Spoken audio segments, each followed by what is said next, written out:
ಎಲ್ಲರಿಗೂ ನಮಸ್ಕಾರ. ನವಚೇತನ ಎಜುಕೇಷನ್ ಚಾನಲ್ಗೆ ಎಲ್ಲರಿಗೂ ಸ್ವಾಗತ. ಇವತ್ತಿನ ಸೆಷನ್ನಲ್ಲಿ ನಾವು ಪ್ರಚಲಿತ ವಿದ್ಯಮಾನ ಮತ್ತು ಸಾಮಾನ್ಯ ಅಧ್ಯಯನಕ್ಕೆ ಸಂಬಂಧಪಟ್ಟಂತಹ ಪ್ರಶ್ನೋತ್ತರಗಳ ವಿಶ್ಲೇಷಣೆಯನ್ನು ಮುಂದುವರಿಸೋಣ. ಭಾಗ 1ರಲ್ಲಿ ನಾನು 19/1/2026ರಿಂದ 24/1/2026ರವರೆಗಿನ ಪ್ರಮುಖ 50 ಪ್ರಶ್ನೋತ್ತರಗಳನ್ನು ಈಗ ಆಲ್ರೆಡಿ ವಿಡಿಯೋ ಮಾಡಿ ಅಪ್ಲೋಡ್ ಮಾಡಿದ್ದೀನಿ. ರಾಷ್ಟ್ರೀಯ ಮತ್ತು ಅಂತಾರಾಷ್ಟ್ರೀಯ ಸುದ್ದಿಗಳು ಜೊತೆಗೆ ಕ್ರೀಡಾ ಸುದ್ದಿಗಳಿಗೆ ಸಂಬಂಧಪಟ್ಟಂತಹ ಪ್ರಶ್ನೋತ್ತರಗಳ ಸೆಷನ್ ಆಗಿದೆ. ಈಗ ಉಳಿದಂತಹ 50 ಪ್ರಶ್ನೋತ್ತರಗಳನ್ನು ಈ ಒಂದು ತರಗತಿಯಲ್ಲಿ ನೋಡ್ತೀವಿ. ಇದು ನಿಮಗೆ ರಾಜ್ಯ ಮತ್ತು ಪ್ರಮುಖ ಸುದ್ದಿಗಳ ಕುರಿತಾಗಿ ಪ್ರಶ್ನೋತ್ತರಗಳಿರುತ್ತೆ. ಸೊ 51ನೇ ಪ್ರಶ್ನೆಯಿಂದ ಈ ಒಂದು ಭಾಗ 2 ಸೆಷನ್ ಆರಂಭ ಆಗುತ್ತೆ. ಓಕೆ, ಸೊ ಭಾಗ 1ರಲ್ಲಿ 50 ಪ್ರಶ್ನೆಗಳು ಕಂಪ್ಲೀಟ್ ಆಗಿತ್ತು. ಈಗ 51ನೇ ಪ್ರಶ್ನೆಯಿಂದ ತರಗತಿ ಆರಂಭ ಆಗುತ್ತೆ. ಸೊ ನೀವು ನನ್ನ ಹಿಂದಿನ ತರಗತಿಗಳನ್ನು ನೋಡ್ಕೊಳ್ಬೇಕು ಅಂತ ಅಂದರೆ ನಿಮಗೆ ಪ್ಲೇಲಿಸ್ಟಲ್ಲಿ ಚೆಕ್ ಮಾಡಿ. GK ಮತ್ತು ಕರೆಂಟ್ ಅಫೇರ್ಸ್ ಅಂತ ಪ್ಲೇಲಿಸ್ಟ್ ಇದೆ. ಸೊ ಅದರಲ್ಲಿ ಪ್ರತಿದಿನ ಏನು ನಾನು ತರಗತಿ ಮಾಡಿರ್ತೀನಿ, ಸೊ ಅದು ನಿಮಗೆ ಅಲ್ಲಿ ಲಭ್ಯ ಆಗುತ್ತೆ. 1 by 1 ನೀವು ನೋಡ್ಬೋದು. ಓಕೆನಾ. ಸೊ ಈಗ 51ನೆಯ ಪ್ರಶ್ನೆ, ಶಬರಿಮಲೆ ಚಿನ್ನದ ಅವ್ಯವಹಾರಕ್ಕೆ ಸಂಬಂಧಿಸಿದಂತೆ ಇಡಿ ಎಲ್ಲಿ ದಾಳಿ ನಡೆಸಿತು ಅಂತ ಇಲ್ಲಿ ಪ್ರಶ್ನೆಯನ್ನು ಕೇಳಿದ್ದಾರೆ. ಸೊ ಇಲ್ಲಿ ಇಡಿ ಅಂತ ಅಂದರೆ ಡಿಪಾರ್ಟ್ಮೆಂಟ್ ಆಫ್ ಎನ್ಫೋರ್ಸ್ಮೆಂಟ್ ಅಂತ ಆಗುತ್ತೆ. ಜಾರಿ ನಿರ್ದೇಶನಾಲಯ ಅಂತ ಕನ್ನಡದಲ್ಲಿ ಹೇಳ್ತೀವಿ. ಸೊ ಇದಕ್ಕೆ ಸರಿಯಾದ ಉತ್ತರ ಕೇರಳ, ತಮಿಳುನಾಡು ಮತ್ತು ಕರ್ನಾಟಕ. ಶಬರಿಮಲೆ ದೇವಸ್ಥಾನದ ಆಭರಣಗಳ ಲೆಕ್ಕಪತ್ರದಲ್ಲಿ ವ್ಯತ್ಯಾಸ ಕಂಡುಬಂದ ಹಿನ್ನೆಲೆಯಲ್ಲಿ ಜಾರಿ ನಿರ್ದೇಶನಾಲಯ ಅಂದರೆ ಡಿಪಾರ್ಟ್ಮೆಂಟ್ ಆಫ್ ಎನ್ಫೋರ್ಸ್ಮೆಂಟ್ ಈ ತನಿಖೆಯನ್ನು ನಡೆಸಿದೆ.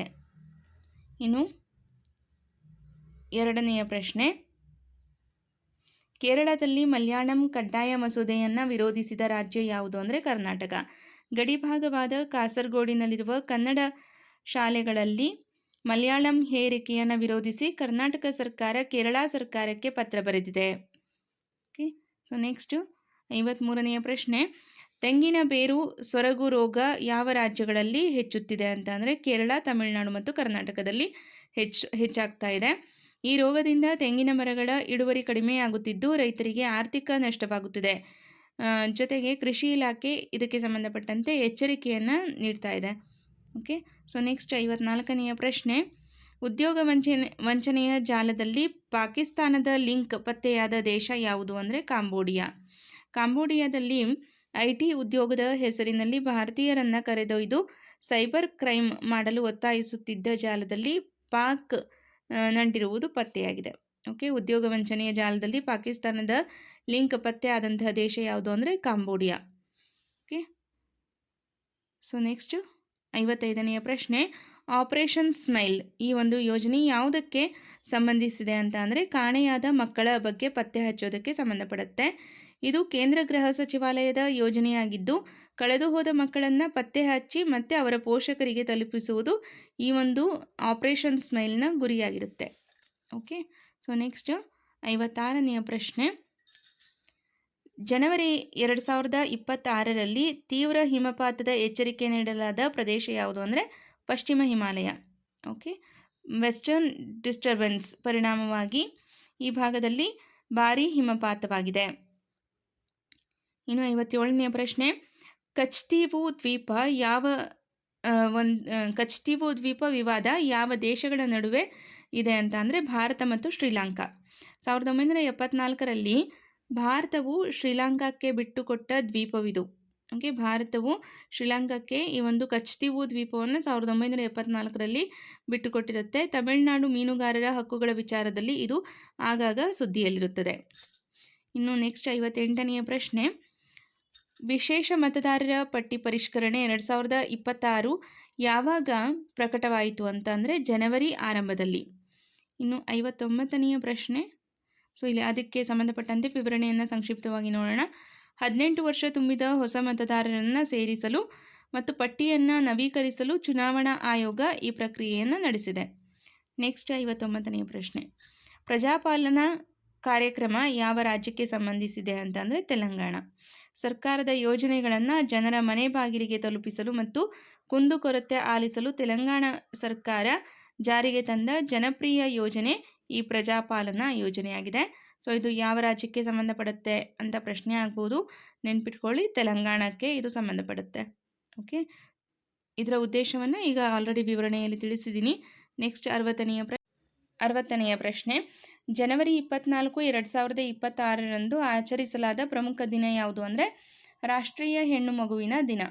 ಸಮಾಜದಲ್ಲಿ ಹೆಣ್ಣು ಮಕ್ಕಳ ಮೇಲಿನ ಲಿಂಗ ತಾರತಮ್ಯ ಹೋಗಲಾಡಿಸಲು 2008ರಿಂದ ಪ್ರತಿ ವರ್ಷ ಜನವರಿ 24ರಂದು ಈ ದಿನವನ್ನು ಆಚರಣೆ ಮಾಡಲಾಗುತ್ತೆ. ಸೊ ಇಲ್ಲಿ ಪ್ರಶ್ನೆ ಟ್ವಿಸ್ಟ್ ಮಾಡ್ಬೋದು ನಿಮಗೆ. ರಾಷ್ಟ್ರೀಯ ಹೆಣ್ಣು ಮಗುವಿನ ದಿನವನ್ನು ಯಾವಾಗ ಆಚರಣೆ ಮಾಡಲಾಗುತ್ತೆ ಅಂತ ಪ್ರಶ್ನೆ ಕೇಳ್ಬೋದು. ಜನವರಿ 24. ಸೊ ಇದು ಯಾವಾಗಿಂದ ಆರಂಭ ಆಯಿತು ಅಂತಂದರೆ 2008ರಿಂದ. ಇದರ ಉದ್ದೇಶ ಸಮಾಜದಲ್ಲಿ ಹೆಣ್ಣು ಮಕ್ಕಳ ಮೇಲಿನ ಲಿಂಗ ತಾರತಮ್ಯವನ್ನು ಹೋಗಲಾಡಿಸುವಂತಹ ಉದ್ದೇಶದಿಂದ ಜನವರಿ 24ರಂದು ಪ್ರತಿ ವರ್ಷ ರಾಷ್ಟ್ರೀಯ ಹೆಣ್ಣು ಮಗುವಿನ ದಿನವನ್ನು ಆಚರಣೆ ಮಾಡಲಾಗುತ್ತೆ. ಇನ್ನು 61ನೆಯ ಪ್ರಶ್ನೆ. ಸುಭಾಷ್ ಚಂದ್ರ ಬೋಸ್ ಅವರ ಎಷ್ಟನೇ ಜನ್ಮದಿನವನ್ನು ಆಚರಿಸಲಾಯಿತು ಅಂತ ಅಂದರೆ 129ನೇ ಜನ್ಮದಿನವನ್ನು ಆಚರಣೆ ಮಾಡಲಾಯಿತು. ಇವರ ಜನ್ಮದಿನವನ್ನು ಪರಾಕ್ರಮ ದಿವಸ ಅಂತ ಕೇಂದ್ರ ಸರ್ಕಾರ ಆಚರಣೆ ಮಾಡಬೇಕು ಅಂತ ಘೋಷಣೆ ಮಾಡಿದೆ. ಸುಭಾಷ್ ಚಂದ್ರ ಬೋಸ್ ಅವರ ಜನ್ಮದಿನವನ್ನು ಪರಾಕ್ರಮ ದಿವಸ ಅಂತ ಆಚರಣೆ ಮಾಡಲಾಗುತ್ತೆ. ಇನ್ನು 62ನೆಯ ಪ್ರಶ್ನೆ. ರಾಷ್ಟ್ರೀಯ ಹೆಣ್ಣು ಮಗುವಿನ ದಿನದ ಪ್ರಮುಖ ಅಭಿಯಾನ ಯಾವುದು ಅಂದರೆ ಬೇಟಿ ಬಚಾವೋ ಬೇಟಿ ಪಢಾವೋ. ಕುಸಿಯುತ್ತಿರುವ ಮಕ್ಕಳ ಲಿಂಗಾನುಪಾತವನ್ನು ಸುಧಾರಿಸುವುದು ಮತ್ತು ಹೆಣ್ಣು ಮಕ್ಕಳ ಶಿಕ್ಷಣಕ್ಕೆ ಒತ್ತು ನೀಡುವುದು ಈ ಬೇಟಿ ಬಚಾವೋ ಬೇಟಿ ಪಢಾವೋ ಅಭಿಯಾನದ ಉದ್ದೇಶ ಆಗಿರುತ್ತೆ. ಇನ್ನು 63ನೇ ಪ್ರಶ್ನೆ. ತಮಿಳುನಾಡು ವಿಧಾನಸಭೆಯ 2026ರ ಮೊದಲ ಅಧಿವೇಶನ ಯಾವಾಗ ಆರಂಭವಾಯಿತು ಅಂತ ಅಂದರೆ ಜನವರಿ 20ಕ್ಕೆ. ಓಕೆ, 2026ರಲ್ಲಿ ತಮಿಳುನಾಡಿನಲ್ಲಿ ವಿಧಾನಸಭಾ ಚುನಾವಣೆ ನಡೆಯಲಿರುವುದರಿಂದ ಈ ಅಧಿವೇಶನ ಮತ್ತು ರಾಜ್ಯಪಾಲರ ಭಾಷಣ ಹೆಚ್ಚು ಮಹತ್ವ ಪಡೆದಿದೆ. ಇನ್ನು 64ನೆಯ ಪ್ರಶ್ನೆ. ಪಶ್ಚಿಮ ಬಂಗಾಳ ಚುನಾವಣೆಗೆ ಡಿಜಿಟಲ್ ಪ್ರಚಾರದಲ್ಲಿ ಮುಂದಿರುವ ಪಕ್ಷ ಯಾವುದು ಅಂದರೆ TMC, ತೃಣಮೂಲ ಕಾಂಗ್ರೆಸ್ ಪಕ್ಷ ಡಿಜಿಟಲ್ ಪ್ರಚಾರದಲ್ಲಿ ಮುಂಚೂಣಿಯಲ್ಲಿದೆ ಅಂತ ಹೇಳ್ಬೋದು. ಸಾಮಾಜಿಕ ಜಾಲತಾಣಗಳಲ್ಲಿ ಕೃತಕ ಬುದ್ಧಿಮತ್ತೆ ಮತ್ತು ಆಧುನಿಕ ತಂತ್ರಜ್ಞಾನ ಬಳಸಿ ಪ್ರಚಾರ ನಡೆಸುವಲ್ಲಿ TMC ಪಕ್ಷ ಮುಂದಿದೆ ಎಂದು ವರದಿಯಾಗಿದೆ. ಇನ್ನು 65ನೇ ಪ್ರಶ್ನೆ. ಅಂತಾರಾಷ್ಟ್ರೀಯ ಶಿಕ್ಷಣ ದಿನವನ್ನು ಯಾವಾಗ ನಾವು ಆಚರಣೆ ಮಾಡ್ತೀವಿ ಅಂದರೆ ಜನವರಿ 24. ಶಾಂತಿ ಮತ್ತು ಅಭಿವೃದ್ಧಿಯಲ್ಲಿ ಶಿಕ್ಷಣದ ಪಾತ್ರವನ್ನು ಎತ್ತಿ ಹಿಡಿಯಲು ವಿಶ್ವಸಂಸ್ಥೆಯು ಈ ದಿನವನ್ನು ಆಚರಣೆ ಮಾಡಲಾಗುತ್ತೆ. ಸೊ ಇಂಪಾರ್ಟೆಂಟ್ ಕ್ವಶನ್ ಆಗುತ್ತಿದ್ದು, ಅಂತಾರಾಷ್ಟ್ರೀಯ ಶಿಕ್ಷಣ ದಿನವನ್ನು ಯಾವಾಗ ಆಚರಣೆ ಮಾಡ್ತೀವಿ ಅಂತ ಅಂದರೆ ಜನವರಿ 24. ಇನ್ನು ರಾಷ್ಟ್ರೀಯ ಮತದಾರರ ದಿನವನ್ನು ಯಾವಾಗ ಆಚರಿಸಲಾಗುತ್ತದೆ ಅಂತ ಅಂದರೆ ಜನವರಿ 25. ಭಾರತೀಯ ಚುನಾವಣಾ ಆಯೋಗ ಸ್ಥಾಪನೆಯಾದ ನೆನಪಿಗಾಗಿ 2011ರಿಂದ ಈ ದಿನವನ್ನು ಆಚರಣೆ ಮಾಡ್ತಾ ಬರ್ತಿದ್ದೀವಿ. ಓಕೆ, ರಾಷ್ಟ್ರೀಯ ಮತದಾರರ ದಿನ ಜನವರಿ 25, ನೋಟ್ ಮಾಡ್ಕೊಳ್ಳಿ. ಇನ್ನು 67ನೇ ಪ್ರಶ್ನೆ. ಜನವರಿ 20ರಿಂದ ಪ್ರವಾಸಿಗರ ಹರಿವು ಹೆಚ್ಚಾಗಿರುವ ಕೇಂದ್ರಾಡಳಿತ ಪ್ರದೇಶ ಯಾವುದು ಅಂದರೆ ಲಡಾಖ್. ಸೊ ಇದಕ್ಕೆ ಕಾರಣ ಏನು ಅಂತ ಅಂದರೆ ಖೇಲೋ ಇಂಡಿಯಾ ವಿಂಟರ್ ಗೇಮ್ಸ್ ಕ್ರೀಡಾಕೂಟ ನಡೆಯುತ್ತಿರುವುದರಿಂದ ಲಡಾಖ್ನಲ್ಲಿ ಚಳಿಗಾಲದ ಪ್ರವಾಸೋದ್ಯಮಕ್ಕೆ ಉತ್ತೇಜನ ಸಿಕ್ಕಿದೆ. ಸೊ ಈ ಹಿಂದಿನ ಒಂದು ಪ್ರಶ್ನೆಗಳಲ್ಲಿ ನಾವು ನೋಡಿದ್ವಿ, ಖೇಲೋ ಇಂಡಿಯಾ ವಿಂಟರ್ ಗೇಮ್ಸ್ ಅನ್ನೋದು ಲಡಾಖ್ನ ಲೇಹ್ ನಗರದಲ್ಲಿ ನಡೀತಾ ಇದೆ ಅಂತ. ಸೊ ಆ ಒಂದು ಕಾರಣಕ್ಕಾಗಿ ಲಡಾಖ್ನಲ್ಲಿ ಚಳಿಗಾಲದ ಪ್ರವಾಸೋದ್ಯಮಕ್ಕೆ ಹೆಚ್ಚಿನ ಉತ್ತೇಜನ ಸಿಕ್ಕಿದೆ ಅಂತ ಹೇಳ್ಬೋದು. ಇನ್ನು 68ನೆಯ ಪ್ರಶ್ನೆ. ಇಸ್ರೋದ ಗಗನಯಾನ ನೌಕೆಯಲ್ಲಿರುವ ರೋಬೋಟ್ನ ಹೆಸರೇನು ಅಂದರೆ ವ್ಯೋಮಮಿತ್ರ.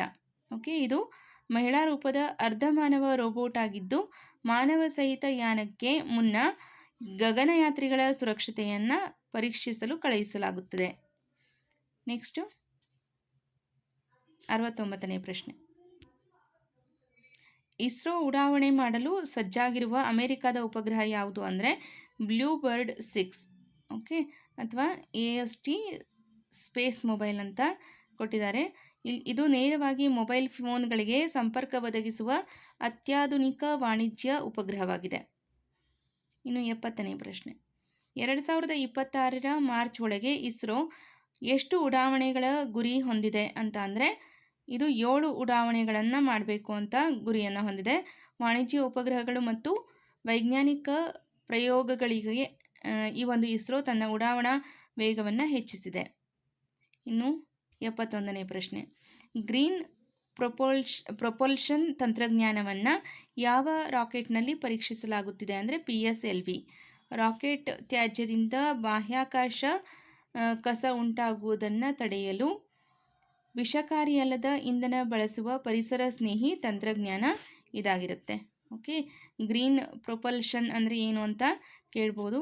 ಸೊ ಇದರ ವಿವರಣೆಯನ್ನು ಕೂಡ ನೋಟ್ ಮಾಡಿಟ್ಕೊಳ್ರಿ. ನೆಕ್ಸ್ಟು 72ನೇ ಪ್ರಶ್ನೆ.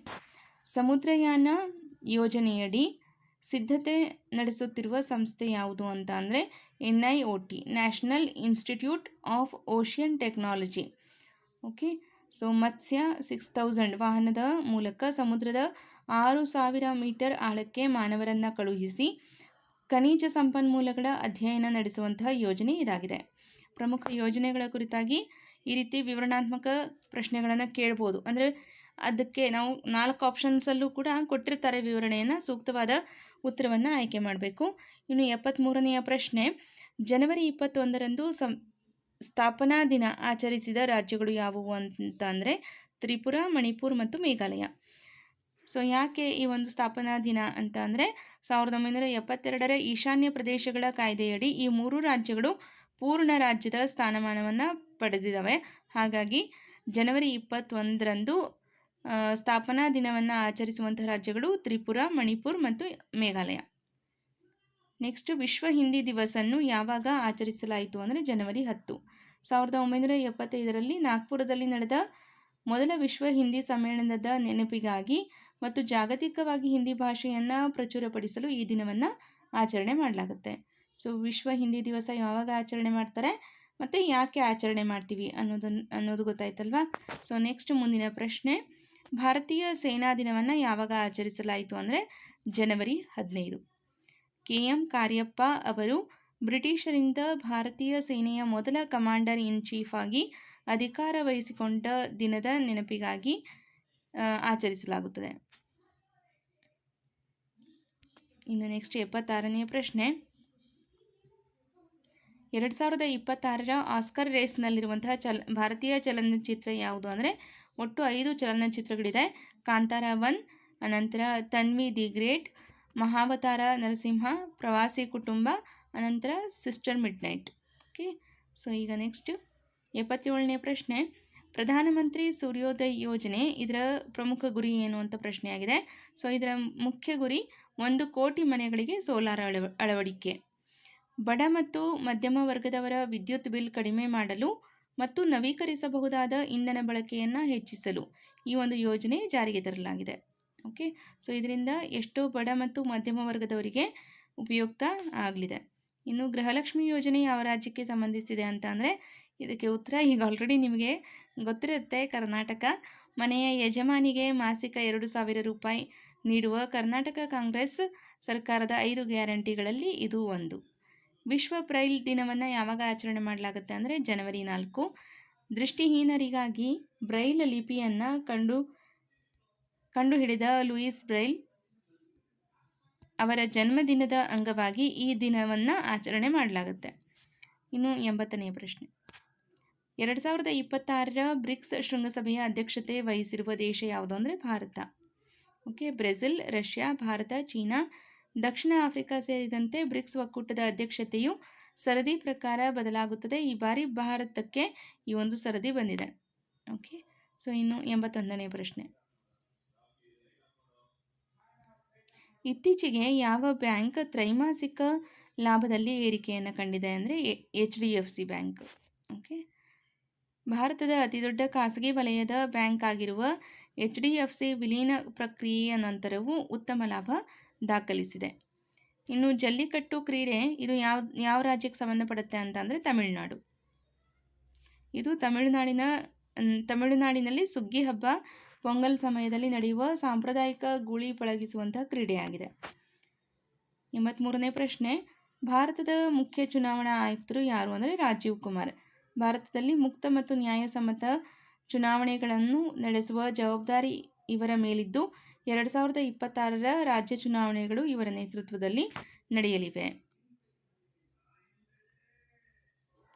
ಇನ್ನು 84ನೇ ಪ್ರಶ್ನೆ. ಜನವರಿ 24ರಂದು ಸ್ಥಾಪನಾ ದಿನ ಆಚರಿಸುವ ರಾಜ್ಯ ಯಾವುದು ಅಂದರೆ ಉತ್ತರ ಪ್ರದೇಶ. ಜನವರಿ 24ರಂದು ಈ ಉತ್ತರ ಪ್ರದೇಶ ಸ್ಥಾಪನಾ ದಿನವನ್ನು ಆಚರಣೆ ಮಾಡುತ್ತೆ. 1950 ಜನವರಿ 24ರಂದು ಬ್ರಿಟಿಷರ ಕಾಲದ ಯುನೈಟೆಡ್ ಪ್ರಾಂತ್ಯವನ್ನು ಉತ್ತರ ಪ್ರದೇಶ ಎಂದು ಮರುನಾಮಕರಣ ಮಾಡಲಾಯಿತು. ಇನ್ನು 85ನೇ ಪ್ರಶ್ನೆ, 2026ರ ಬಜೆಟ್ ಅಧಿವೇಶನ ಯಾವಾಗ ಪ್ರಾರಂಭವಾಗಲಿದೆ ಅಂದರೆ ಜನವರಿ 31ರ ಸುಮಾರಿಗೆ 2026ರ ಬಜೆಟ್ ಅಧಿವೇಶನ ಪ್ರಾರಂಭವಾಗಲಿದೆ. ರಾಷ್ಟ್ರಪತಿಗಳ ಭಾಷಣದೊಂದಿಗೆ ಸಂಸತ್ತಿನ ಬಜೆಟ್ ಅಧಿವೇಶನ ಆರಂಭವಾಗಲಿದ್ದು ಫೆಬ್ರವರಿ 1ರಂದು ಕೇಂದ್ರ ಬಜೆಟ್ ಮಂಡನೆಯಾಗುವ ಸಾಧ್ಯತೆ ಇದೆ. ನೆಕ್ಸ್ಟ್ KIWG ಅಂದರೆ ಖೇಲೋ ಇಂಡಿಯಾ ವಿಂಟರ್ ಗೇಮ್ಸ್ ಮಹಿಳಾ ಐಸ್ ಹಾಕಿಯಲ್ಲಿ ರಾಜಸ್ಥಾನದ ವಿರುದ್ಧ ಆಡಿದ ತಂಡ ಯಾವುದು ಅಂದರೆ ITBP. ಸೊ ಇದರ full form Indo Tibetan border police ಪಡೆ ಹಿಮ ಪ್ರದೇಶಗಳಲ್ಲಿ ಕಾರ್ಯನಿರ್ವಹಿಸುವುದರಿಂದ ಐಸ್ ಹಾಕಿಯಲ್ಲಿ ನೈಪುಣ್ಯತೆಯನ್ನು ಪಡೆದಿದೆ. ನೆಕ್ಸ್ಟು 87ನೇ ಪ್ರಶ್ನೆ, ಭಾರತೀಯ ಮಹಿಳಾ ಹಾಕಿ ತಂಡ ಉರುಗ್ವೆ ವಿರುದ್ಧ ಯಾವಾಗ ಆಡಲಿದೆ ಅಂದರೆ ಮಾರ್ಚ್ 8, 2026ರಂದು. ಓಕೆ. ಸೊ ನೆಕ್ಸ್ಟ್ 2026ರ ವಿಶ್ವಕಪ್ ಅರ್ಹತೆ ಪಡೆಯಲು ಹೈದರಾಬಾದ್ನಲ್ಲಿ ನಡೆಯಲಿರುವ ಟೂರ್ನಿಯಲ್ಲಿ ಈ ಪಂದ್ಯ ನಡೆಯಲಿದೆ ಅಂತ ಹೇಳ್ಬೋದು. ಇನ್ನು 88ನೇ ಪ್ರಶ್ನೆ, ಬಾಗಲಕೋಟೆ DCC ಬ್ಯಾಂಕ್ ಇತ್ತೀಚೆಗೆ ಏನನ್ನು ಆಚರಿಸಿಕೊಂಡಿತು ಅಂದರೆ ಶತಮಾನೋತ್ಸವವನ್ನು ಆಚರಿಸಿಕೊಂಡಿದೆ. ಬಾಗಲಕೋಟೆ DCC ಬ್ಯಾಂಕ್ ಇತ್ತೀಚೆಗೆ ಶತಮಾನೋತ್ಸವವನ್ನು ಆಚರಿಸಿಕೊಂಡಿದೆ. ಸಹಕಾರಿ ಕ್ಷೇತ್ರದಲ್ಲಿ ಬ್ಯಾಂಕ್ 100 ವರ್ಷ ಪೂರೈಸುವುದು ಒಂದು ಐತಿಹಾಸಿಕ ಮೈಲಿಗಲ್ಲಾಗಿದೆ. 89ನೇ ಪ್ರಶ್ನೆ, ಪಶ್ಚಿಮ ಬಂಗಾಳ ಚುನಾವಣೆ ಯಾವ ತಿಂಗಳಲ್ಲಿ ನಡೆಯುವ ನಿರೀಕ್ಷೆ ಇದೆ ಅಂದರೆ ಮಾರ್ಚ್ ಏಪ್ರಿಲ್ 2026. ಇನ್ನು 90ನೇ ಪ್ರಶ್ನೆ, ಸೊ ಅದಕ್ಕಿಂತ ಮುಂಚೆ ವಿವರಣೆ ಇದೆ. ಪಶ್ಚಿಮ ಬಂಗಾಳ ವಿಧಾನಸಭೆಯ ಅವಧಿ ಮುಗಿಯುತ್ತಿರುವುದರಿಂದ ಈ ತಿಂಗಳುಗಳಲ್ಲಿ ಚುನಾವಣೆ ನಡೆಯುವಂತಹ ಸಾಧ್ಯತೆ ಇದೆ. ಇನ್ನು ಅಂತಾರಾಷ್ಟ್ರೀಯ ಶಿಕ್ಷಣ ದಿನವನ್ನು ಘೋಷಿಸಿದ ಸಂಸ್ಥೆ ಯಾವುದು ಅಂತ ಅಂದರೆ ವಿಶ್ವಸಂಸ್ಥೆ. ಶಿಕ್ಷಣವು ಮೂಲಭೂತ ಮಾನವ ಹಕ್ಕು ಎಂದು ಸಾರಲು ಡಿಸೆಂಬರ್ 2018ರಲ್ಲಿ ವಿಶ್ವಸಂಸ್ಥೆಯ ಸಾಮಾನ್ಯ ಸಭೆ ಈ ದಿನವನ್ನು ಘೋಷಿಸಿತು. 91ನೇ ಪ್ರಶ್ನೆ, ಕಾಸರಗೋಡಿನಲ್ಲಿ ಕನ್ನಡ ಭಾಷಿಕರ ರಕ್ಷಣೆಗೆ ಧ್ವನಿ ಎತ್ತಿದ ರಾಜ್ಯ ಯಾವುದು ಅಂದರೆ ಕರ್ನಾಟಕ. ಕೇರಳದ ಗಡಿಭಾಗವಾದ ಕಾಸರಗೋಡಿನಲ್ಲಿ ಕನ್ನಡ ಮಾಧ್ಯಮ ವಿದ್ಯಾರ್ಥಿಗಳಿಗೆ ಆಗುತ್ತಿರುವ ಸಮಸ್ಯೆಗಳ ಬಗ್ಗೆ ಕರ್ನಾಟಕ ಸರ್ಕಾರ ಧ್ವನಿ ಎತ್ತಿದೆ.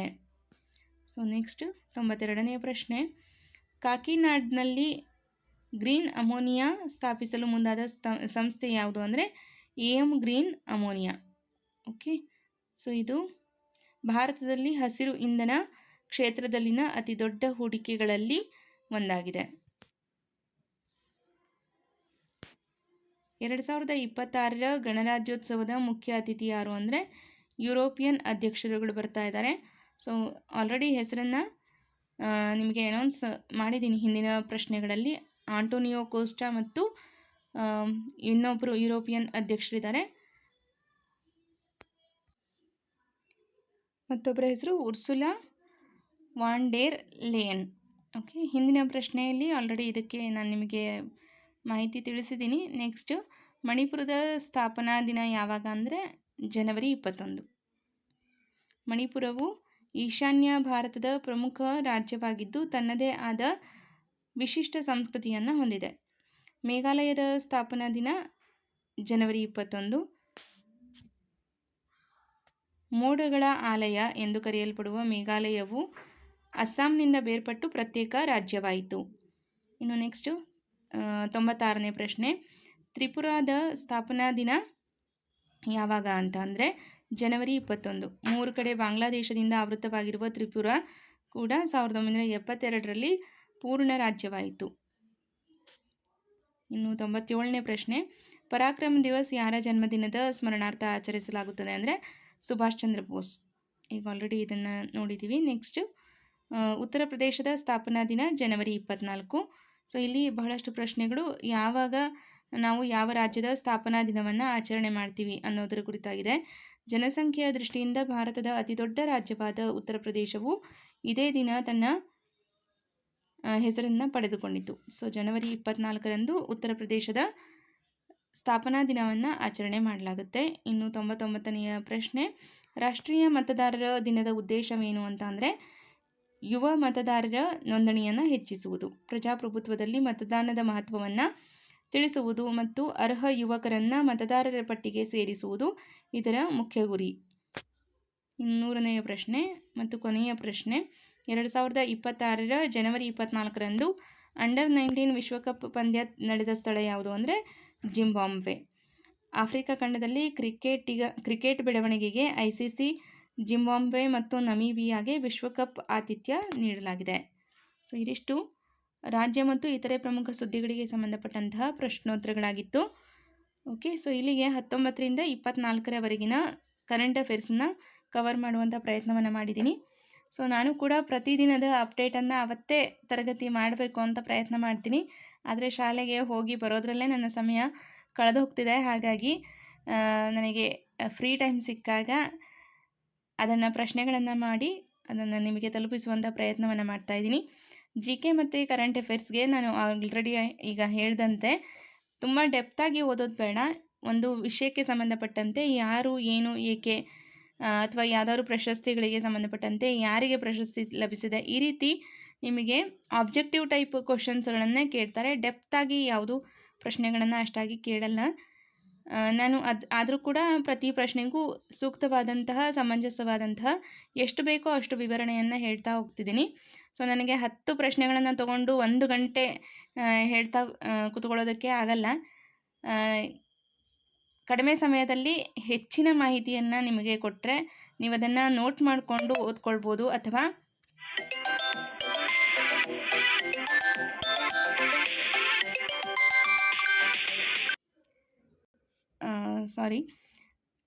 ಈಗ ನಾನು ನಿಮಗೆ ಹೆಚ್ಚಿನ ಪ್ರಶ್ನೆಗಳನ್ನು ಕೊಟ್ಟರೆ ನೀವು ಅದನ್ನು ನೋಟ್ ಮಾಡಿಕೊಂಡು ಅಭ್ಯಾಸ ಮಾಡ್ಬೋದು. ಜೊತೆಗೆ ಅದನ್ನು ರಿವಿಷನ್ ಮಾಡ್ತಾ ಇರ್ಬೋದು. ಓಕೆ, ಸೊ ಅದರಿಂದ ನಿಮಗೆ ಕಡಿಮೆ ಸಮಯದಲ್ಲಿ ಹೆಚ್ಚಿನ ಮಾಹಿತಿಯನ್ನು ತಿಳಿಸುವಂಥ ಪ್ರಯತ್ನವನ್ನು ಮಾಡ್ತಾ ಇರ್ತೀನಿ. ಸ್ವಲ್ಪ ತರಗತಿ ನಿಮಗೇನಾದರೂ ಸ್ಪೀಡ್ ಅಂತ ಅನಿಸಿದರೆ ಸ್ವಲ್ಪ ಪಾಸ್ ಮಾಡಿ ನೋಡಿ ಅಥವಾ ಸ್ವಲ್ಪ ಹೊತ್ತು ಬಿಟ್ಟು ನೋಡಿ. ಆವಾಗ ನಿಮಗೆ ಅಷ್ಟು ಸ್ಪೀಡ್ ಅಂತ ಅನಿಸಲ್ಲ. ಓಕೆನಾ?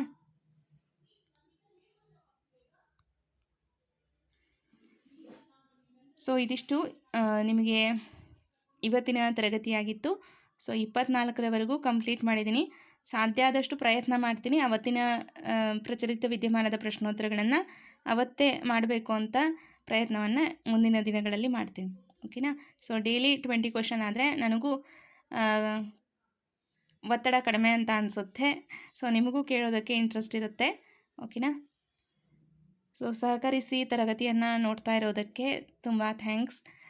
ವೆಯ್ಟ್ ಮಾಡ್ತಾ ಇರ್ತೀರಾ ಅಂತ ಗೊತ್ತು.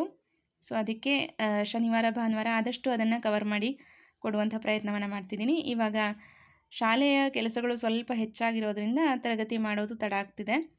ಓಕೆ, ಸೊ ಇದಕ್ಕೆ ನಿಮ್ಮ ಸಹಕಾರ ಇರಲಿ ಅಂತ ಹೇಳ್ತಾ ಇವತ್ತಿನ ತರಗತಿಯನ್ನು ಇಲ್ಲಿಗೆ ಎಂಡ್ ಮಾಡ್ತಾ ಇದ್ದೀನಿ. Thank you all.